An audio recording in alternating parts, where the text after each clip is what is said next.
Most disappearances don't begin with fear. They begin with confidence.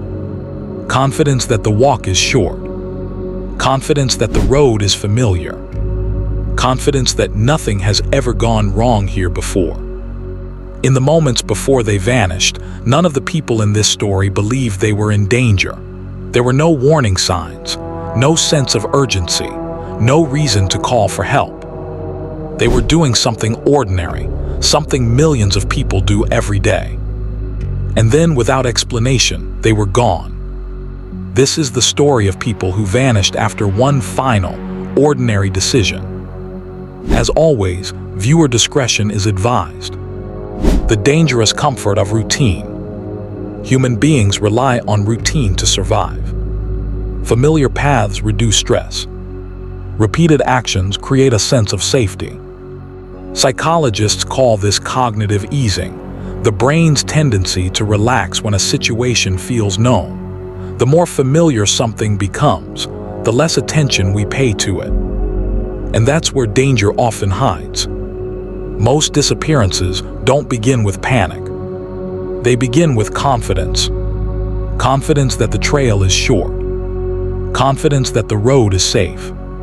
Confidence that help is nearby. In the cases you're about to hear, there was no warning that anything was about to go wrong, only a final decision that had been made countless times before.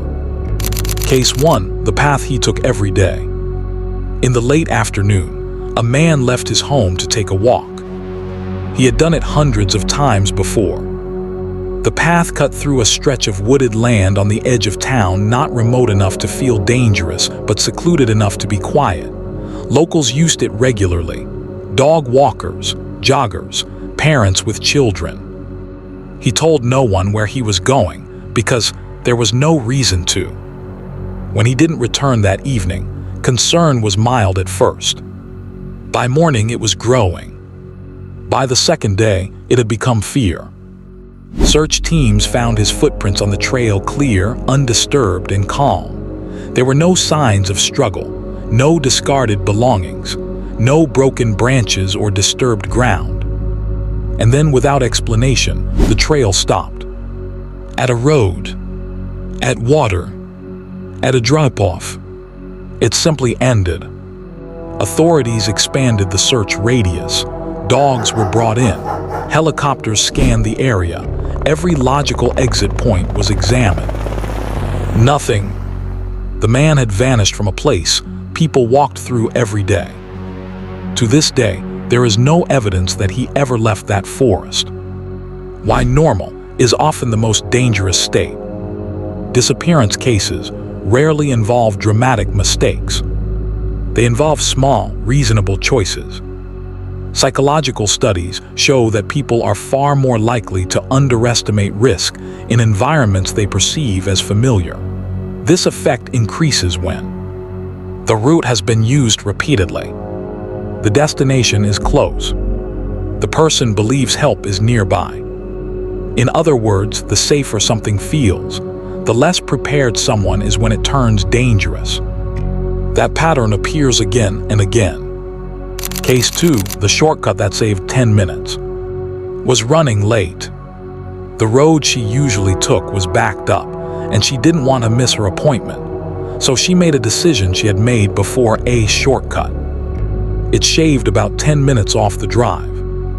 It cut through a semi-rural area, lightly populated, poorly lit at night. Had driven it before. Nothing bad had ever happened there. Car was found the next morning. It was parked neatly on the shoulder of the road. The keys were missing. Phone was still inside. There were no signs of a crash. No skid marks. No evidence of another vehicle. Investigators initially suspected foul play, but there was no physical evidence to support it. No witnesses reported screams or a struggle. Nearby homes reported nothing unusual. Search teams canvassed the surrounding land, fields, ditches, tree lines. Nothing. The shortcut was not remote, but it was quiet. And quiet places leave fewer answers. The Problem with searching for obvious danger. When people disappear, investigators are trained to look for anomalies, signs of violence, evidence of an accident, indicators of intent. But when none of those exist, the case becomes far more complex. Many vanishings occur in transitional spaces, places people move through, not to. Trails, roads, stairwells, parking areas, border zones between populated and unpopulated land. These spaces are not monitored closely. They are not remembered clearly, and they are rarely documented in detail, which makes them perfect for disappearance. Case 3, he stepped out for air. It was late evening when he left the building. He told coworkers he needed some air and would be right back. The area outside was well lit and familiar, a commercial zone with restaurants, offices, and foot traffic. Security cameras captured him exiting the building. They never captured him returning. Police reviewed footage from nearby cameras. His image appeared once more walking calmly down the sidewalk. Then nothing. No footage showed him entering a vehicle. No footage showed him leaving the area. No footage showed him distressed. It was as if he had stepped outside the frame of reality. Despite extensive searches and media attention, there has never been a confirmed sighting since. The last decision he made was one millions of people make every day. The illusion of low risk. One of the most dangerous beliefs humans hold is that danger must announce itself. We imagine threats as obvious. Dark alleys, abandoned buildings, violent confrontations. But statistically, disappearances are far more likely to occur during mundane transitions. Leaving work, walking home, running errands, taking breaks. These moments are psychologically vulnerable because attention is relaxed. The mind is elsewhere. The body is on autopilot. When something unexpected occurs, reaction time is slower.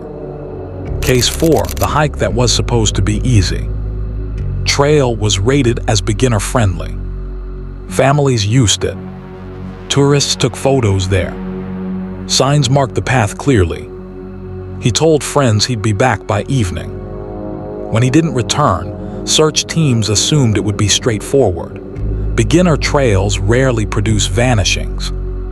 They were wrong. His belongings were found near the path. His backpack, his water bottle, carefully placed, not scattered. No tracks led away from the trail. No evidence pointed to a fall. No weather event explained his disappearance. The terrain was searched repeatedly. The forest never gave him back. Somewhere a path was taken. A road was chosen. A door was opened. And whatever happened next left no clear trace behind. The most disturbing part isn't that these people vanished. It's that, until the very last moment, everything felt normal. So here's the question investigators still can't answer, and we want to hear your thoughts. Do you think these disappearances happen because of something hidden in these places? Or because we trust routine far more than we should?